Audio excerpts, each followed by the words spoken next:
Bismillahirrahmanirrahim. Alhamdulillahirabbil alamin. Allahumma shalli ala sayyidina Muhammad wa ala ali sayyidina Muhammad.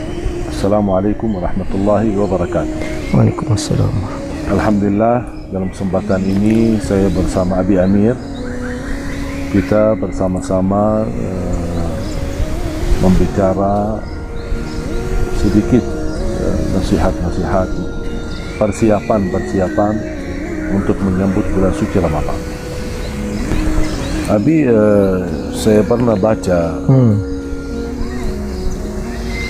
dalam satu hadis, ada satu bulan, syahrun yaghfulu anhu katsirun minan nas, ma baina Rajab wa Ramadan. Ada satu bulan terjepit antara Rajab dan Ramadan, cukup banyak orang yang melalaikannya. Benar. Itu yang dimaksud bulan Sya'ban. Bulan Sya'ban.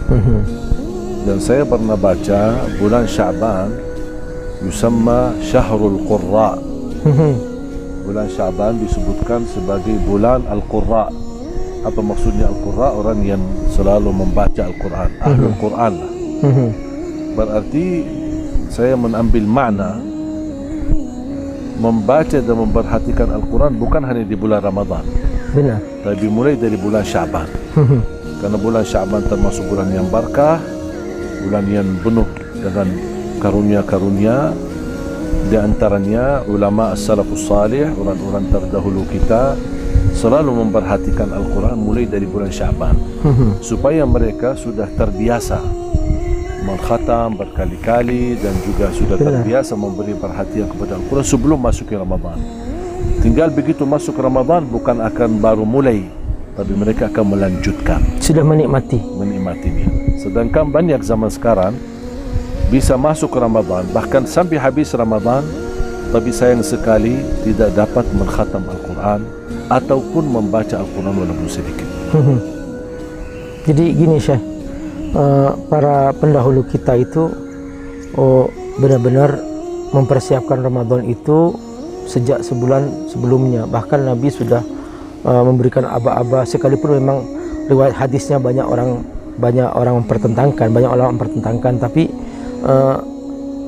tanda-tanda ini memang sudah kelihatan gitu, bahwa Rasulullah menyampaikan khutbah, qad adhallakum syahr Ramadan syahrul mubarak, telah nampak rindangnya Ramadan, dan ini khutbah disampaikan Nabi sebulan sebelum Ramadan. Jadi itu sudah di awal bulan Sya'ban sudah Nabi sudah memberikan aba-aba kepada para sahabatnya, ayo kita bersiap-siap, jangan sampai kita tidak kebagian keberkahan Ramadan. Dan bahkan Nabi sendiri ketika masuk bulan Sya'ban, Nabi sudah memperbanyak puasa. Ma min syahrin, ini dalam hadis sahih, ma min syahrin aktsar min Sya'ban yasumu fihi Rasulullah SAW. Tidak ada bulan melebihi bulan Sya'ban di mana Nabi berpuasa sunnah. Di bulan-bulan yang lain Nabi hanya berpuasa 3 hari, fi ayyamul bid, berpuasa di hari Senin dan Kamis. Tapi ketika di bulan Sya'ban sampai dikatakan kana yasumus Sya'ban aktsarahu bal kullahu. Nabi berpuasa di bulan Sya'ban, puasa sunnah, mayoritas bulan Sya'ban atau bahkan hampir semua bulan Sya'ban Nabi berpuasa, karena di akhir Sya'ban itu disebut ada hari namanya hari Ragu. Jadi man shoma yaum asyak faqad asa Abul Qasim. Siapa yang berpuasa di hari yang meragukan, yaitu sehari 2 hari sebelum masuk Ramadan, itu disebut yaum asyak, maka jangan kita berpuasa. Di hari itu saja Nabi tidak berpuasa. Begitulah. Masalah syak belum memastikan isbat. Iya. Kemungkinan besok Ramadan atau lusa Ramadan. Benar. Lebih baik 2 hari terakhir itu jangan dipuasa. Benar, iya. Ya, supaya kita menghindari dari larangan Rasulullah SAW hari yang kita masih ragu-ragu, benar, belum memastikan isbatnya. Jadi sangat luar biasa Nabi mencontohkan persiapan itu, dan sangat luar biasa pula para sahabat juga berlomba-lomba beramal soleh, dan juga kisah-kisah para ulama. Para ulama itu, ini ulama hadis, ulama fikih, ulama tafsir, mereka itu minta izin ke murid-muridnya. Itu sudah sejak bulan Sya'ban sebelumnya itu mereka sudah minta izin, sudah siap-siap masuk bulan Al-Quran, kami akan khususkan untuk Ramadan, maka kami mohon maaf kami tidak bisa melakukan pengajian. Ini pengajian hadis, pengajian tafsir, pengajian fikih, mereka semuanya izin. Makanya ketika kami baca sejarah para ulama hadis, para ulama fikih, Jadi kita nggak heran kalau Imam Syafi'i sampai mengkhatamkan di Ramadan 60 kali khatam, dan memang karena mereka mengkhususkan diri untuk Al-Quran di bulan Ramadan itu. Jadi seperti yang Syekh ceritakan bahwa punya pengalaman, kita saja yang hidup di zaman ya sudah sedikit keberkahan masih bisa menghatam Quran selama 10 jam gitu kan. Imam Syafi'i apalagi hidup di zaman berkah, hidupnya berkah, ilmunya berkah, semuanya berkah, maka Allah mudahkan untuk menghatamkan sehari 2 kali. Itu tidak mustahil gitu. Bahkan ketika Abi membaca kisah-kisah para ulama sebelumnya, Abi sempat membuka namanya kitab Tahdzibul Kamal karya Imam Al-Mazzi, dan di situ para perawi hadis dikisahkan tentang gimana akhlak mereka dengan Al-Quran di Ramadan. Abi pernah membaca kisah Imam Ad-Dhuhak. Beliau mengatakan bahwa kuntu usabiqu Syafi'i, aku ingin berlomba seperti Imam Syafi'i membaca Quran. Fa aqra'u Quran fi Ramadan, aku membaca Quran di Ramadan. Fama khatamtu illa 59 khatmah, ternyata aku hanya mampu menghatamkan 59 kali khatam. Lalu kemudian kata Imam Ad-Dhuhak, mungkin aku kurang sungguh-sungguh. Begitu masuk Ramadan berikutnya dia mencoba lagi, ingin menghatam 60 kali, ternyata enggak berhasil. Lalu ternyata dia hanya mampu menghatamkan 59 kali khatam. Setelah berkali-kali mencoba, Imam Ad-Dhuhak mengatakan, la'alla Allah Ta'ala khusus dzalika li Syafi'i. Jangan-jangan hanya Imam Syafi'i yang mampu 60, aku hanya mampu 29 kali khatam. Artinya apa? Ulama hadis berlomba-lomba semuanya. Mereka meninggalkan minta izin ke murid-muridnya untuk mengkhususkan dengan Al-Quran sampai menghatamkan 59 kali khatam, 60 kali khatam. Seperti ini mereka mempersiapkannya. Ternyata sejak sebelum Ramadan, sebulan Sya'ban mereka sudah mempersiapkan dengan sungguh-sungguh, sampai akhirnya masuk Ramadan mereka sudah maksimal. Ini yang bisa dikatakan ulama yang sudah mempersiapkan diri. Sedangkan ulama ini sepanjang harinya, sepanjang tahunnya, sepanjang umurnya berisi kebaikan, isi ilmu, isi. Gimana kira-kira kita orang yang isi setiap hari dosa, maksiat, kemungkaran? Ya Allah. Berarti kita lebih pantas mempersiapkan diri. Benar. Rasulullah SAW mencontohkan di bulan Sya'ban, Rasulullah SAW hampir di beberapa riwayat, hampir kata Rasulullah SAW disebutkan sambil sempurnakan puasa di bulan Sya'ban, sampai hampir sempurna. Saking seringnya puasa Rasulullah di bulan Sya'ban. Ini Rasulullah sudah mencontohkan untuk berpuasa di bulan Sya'ban, untuk mempersiapkan diri supaya tidak kaget. Kita ini Rasulullah sudah istilah manusia yang termulia, manusia yang teragung, begitu menunjukkan contoh yang baik. Bagaimana diri kita sendiri? Sampai kata Siti Aisyah radhiyallahu anha, karena sepanjang tahunnya dia mengurusi Rasulullah SAW, urusi rumah, urusi keluarga. Kata Siti Aisyah, saya juga mengganti puasa di bulan Sya'ban. Ketika dia qada masih ada hutang yang belum terbayar di bulan Sya'ban.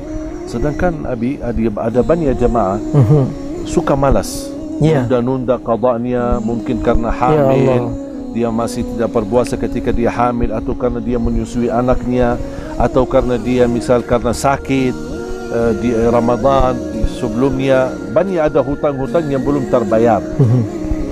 Makanya ketika dia masuk Sya'ban semestinya dia bersungguh-sungguh untuk membayarnya, tapi ternyata dia tidak membayar sampai kehabisan Sya'ban dan masuk Ramadan.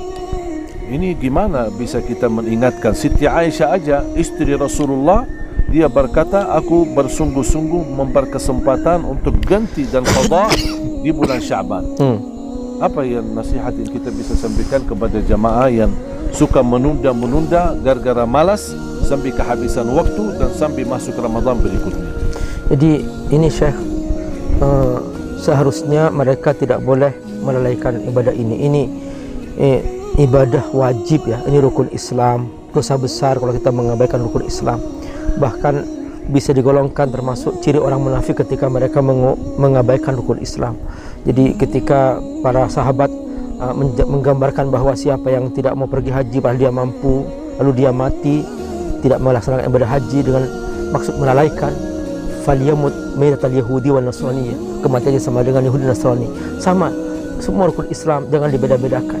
Makanya Abu Bakar mengatakan, la uqatilanna man farraqa baina sholati waz zakah, aku akan perangi orang yang membedakan antara salat dengan zakat. Jadi juga termasuk puasa Ramadan, jangan sekali-kali mengabaikannya. Wahai kaum ibu terutama, benar Anda diberikan dispensasi ketika hamil karena tidak mampu, ketika menyusui tidak mampu, tapi jangan jadikan alasan untuk kemudian tidak membayar lalu menganggap mudah. Mungkin Anda yang punya uang, Anda bisa membayar dengan membayar fidyah, tapi jangan dianggap remeh. Tetap wa antasumu khairul lakum, kata Allah. Membayar puasa tetap lebih baik. Tetap Allah utamakan membayar puasa itu. Jangan sampai menganggap bahwa ini masalah remeh. Tidak. Ayo kita bersungguh-sungguh memuliakan ajaran Allah. Jangan sampai meremehkan ajaran Allah, karena yang paling berbahaya bagi orang yang mengaku beriman adalah ketika dia meremehkan. Kalau kita tidak mampu, ada uzur yang Allah ampuni. Jadi faman kana minkum maridan aw ala safar fa itu min ayamin ukhra. Allah kasih dispensasi ketika ada uzur yang syar'i, tapi bukan uzur yang dibuat-buat. Ingat, Allah Maha tahu, tidak bisa kita berbohong kepada Allah Subhanahu wa taala. Ayo bersungguh-sungguhlah mempersiapkan diri bulan Ramadan. Makanya persiapan sebelumnya, sehingga nanti kita begitu masuk Ramadan kita sudah merasa aman, nyaman untuk berpuasa. Kita akan merasa nikmat. Perbanyak ibadah sebelum Ramadan. Sudah kita masuk Ramadan kita akan merasa indah. Seperti seorang petinju, Syekh. Nggak bisa kalau kita langsung mau masuk ke ring tinju tanpa ada persiapan sebelumnya. Itu para petinju 6 bulan sebelumnya mereka latihan, lari, pernafasan, dia untuk masuk ke ring tinju. Ketika masuk ke ring tinju, dia mampu melawan lawannya. Tapi ketika tanpa persiapan, dia masuk ke ring tinju, sekali pukul KO. Nah, banyak orang ketika masuk Ramadan, dia sudah jam 10 pagi sudah nggak kuat sih. Dia sudah kelaparan. Bahkan banyak yang siang hari, banyak warung-warung pakai hordeng sih. Hanya untuk melayani orang-orang yang tidak berpuasa.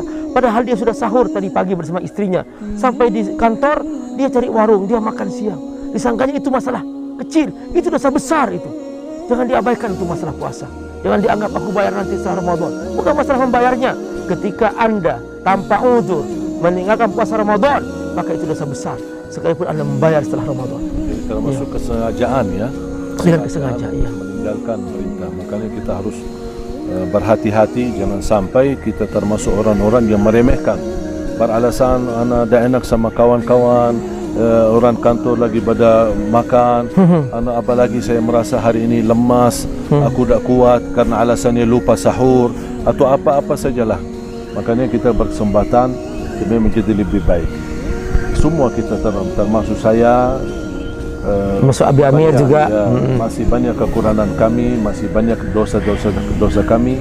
Tapi ketika ada kesempatan kita mampu memperbaiki, terus kita segerakan. Ini kesempatan bulan Syaban, tidak lama lagi akan menyambut bulan suci Ramadan. Kita harus memiliki persiapan dari awal. Ada niat baik, tingkat yang baik, ada sungguh-sungguh, terus memperjuangkan diri menjadi lebih baik. Karena kalau kita ingin dari Allah Subhanahu wa taala pahala, balasan, diijabah hajat kita, dan Allah anugerahkan nikmat-nikmat yang luar biasa, kita harus menjadi hamba yang luar biasa. Tapi jangan jadi hamba yang biasa-biasa saja, tapi minta sama Allah yang luar biasa. Itu tidak adil. Makanya kita harus yang luar biasa agar dapat dari Allah yang luar biasa dunia dan akhirat. Masya Allah. Semoga Allah berkahi Anda semua, dan semoga kita terus bersemangat untuk menjadi ahlul Quran, menjadi ahli ibadah, mencintai salat, mencintai tahajud di bulan Syaban, agar memiliki persiapan mental, kekuatan lahir dan batin menyambut bulan Ramadan menjadi enteng dan semuanya lancar, semuanya mudah, dan semuanya insya-Allah diridhai Allah Subhanahu wa taala. Dan semoga amal ibadah kita semua diterima di sisi Allah, tidak ada di antara kita yang sia-sia.